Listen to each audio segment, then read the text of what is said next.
ತಾತನ್ಗೆ ಮಾತು ಕೊಟ್ಟಿದ್ವಿ. ಹೌದಾ? ತಾತನ್ಗೆ ಮಾತು ಕೊಟ್ಟಿದೀವಿ.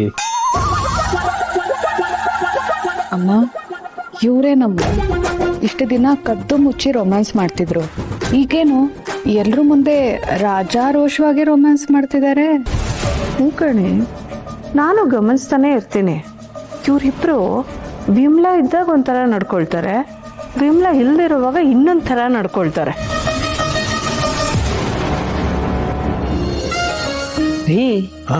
ಯಾಕೆ ಹೀಗೆ ಓಡಾಡ್ತೀರಿ ಚಿಕ್ಕ ಮಕ್ಳ ಹಾಗೆ?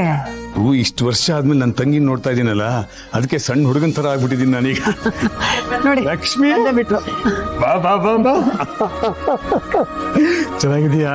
ಚೆನ್ನಾಗಿದ್ದೀನಿ. ಶ್ರೀನಿವಾಸ್, ಬನ್ನಿ ಬನ್ನಿ. ಎಷ್ಟು ವರ್ಷ ಆಗ್ಬಿಟ್ಟಿತ್ತು ನಿಮ್ಮನ್ನೆಲ್ಲ ನೋಡಿ. ಲಕ್ಷ್ಮಿ, ಹೇಗಿದೀಯಮ್ಮ? ಚೆನ್ನಾಗಿದ್ದೀನಿ ಅತ್ತಿಗೆ, ನೀವ್ ಹೇಗಿದ್ದೀರಾ? ನಾನು ಚೆನ್ನಾಗಿದ್ದೀನಿ. ನಿಮ್ಮಣ್ಣ ನೀನ್ ಬರ್ತೀಯ ಅಂತ ಸುದ್ದಿ ಕೇಳ್ಬಿಟ್ಟು ಕೂತಲ್ ಕೂರ್ತಿಲ್ಲ, ನಿಂತಲ್ ನಿಲ್ತಿಲ್ಲ ನೋಡು. ಚಿಕ್ಕ ಮಕ್ಕಳ ತರ ಇಣಕಿ ನೋಡ್ತಿದ್ದಾರೆ. ನನಗೂ ಅಷ್ಟೇ ಅತ್ತಿಗೆ. ಅಣ್ಣನ ಹತ್ರ ಮಾತಾಡದ್ಮೇಲೆ ಇಲ್ಲಿ ಬರೋವರೆಗೂ ನನಗೂ ಸಮಾಧಾನ ಆಗಿರ್ಲಿಲ್ಲ. ನಿಮ್ಮನ್ನೆಲ್ಲ ನೋಡಿ ನಂಗೆ ತುಂಬಾ ಸಂತೋಷ ಆಗ್ತದೆ. ಅಮ್ಮ, ಸಂಜೀವ ಬನ್ನಿ. ಇವಳು ನನ್ನ ಮೊಮ್ಮಗಳು ಅಮೃತ, ಇವಳು ಸಂಜೀವ, ಇವಳು ಗಂಡ. ನಮಸ್ತೆ. ನಮಸ್ಕಾರ.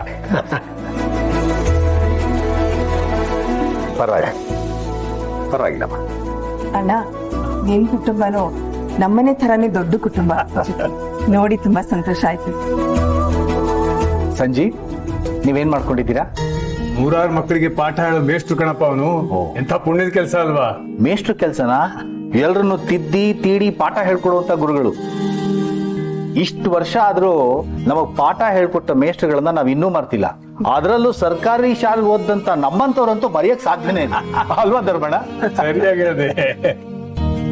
ನಿನ್ ಮೊಮ್ಮಗಳಿಗೆ ಚಿನ್ನದಂತ ಹುಡುಗ ಸಿಕ್ಕಿದ್ದಾನೆ. ನಿಜ ಕಣಮ್ಮ, ಒಂದು ಗುರುಗಂಜಷ್ಟು ದೋಷ ಇಲ್ಲ ಅವನಲ್ಲಿ. ನನ್ನ ಮೊಮ್ಮಗಳು ಇಂಥ ಹುಡುಗನ ಪಡೆಯೋದಕ್ಕೆ ಪುಣ್ಯ ಮಾಡಿದ್ದಾರೆ. ಅಷ್ಟು ಒಳ್ಳೆ ಹುಡುಗ. ತಾತ, ನಂಗೆ ಸ್ವಲ್ಪ ಆ ಕಡೆ ಕೆಲಸ ಇದೆ, ಬರ್ತೀನಿ. ಆಯ್ತು, ಹೋಗಪ್ಪ. ಜಾನು,